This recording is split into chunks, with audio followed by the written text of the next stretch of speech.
CBS News national security analyst Juan Zarate joins us now from Washington. Juan, good morning. Good morning, Chris. These uprisings that we've seen in Tunisia and Egypt now spreading to Iran, like you saw a few seconds ago. Does this regime in Iran, does it exhibit any of the same cracks that the regime in Egypt did? Well, the Iranian regime is certainly feeling the effects of this wave coming from Tunisia and Egypt. But what we're seeing, Chris, is really round two of the protests in Iran. We saw the uprising of the Green Movement in December 2009.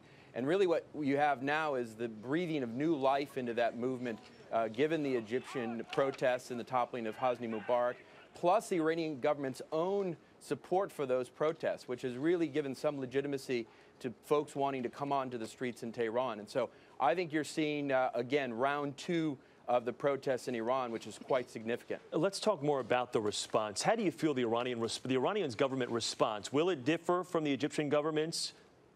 Absolutely. I think what we saw after the protests in December 2009 was that the Iranian regime was willing to be brutal and ruthless. They jailed, killed, executed protesters. They shut down the internet. They kicked out journalists. I think what they're hoping for is that there won't be much international attention to what's happening and that they can snuff out the rebirth of this movement. So I expect the Iranian government to be willing to spill the blood of its own citizens as it has in the past, and to be more ruthless than the Egyptian government. Well, the Obama administration, they took more of a wait-and-see approach with Egypt. Do you sense a similar philosophy here with this situation? I don't think so. I think the administration was criticized for being too muted in December of '09 when the Iranian protests first started.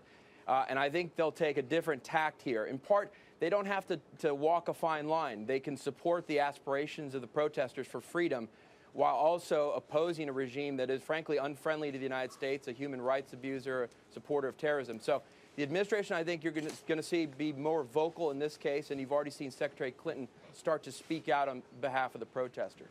Juan Zarate, Juan, thank you so much for taking the time this morning. Good talking with you. Likewise, Chris. Okay.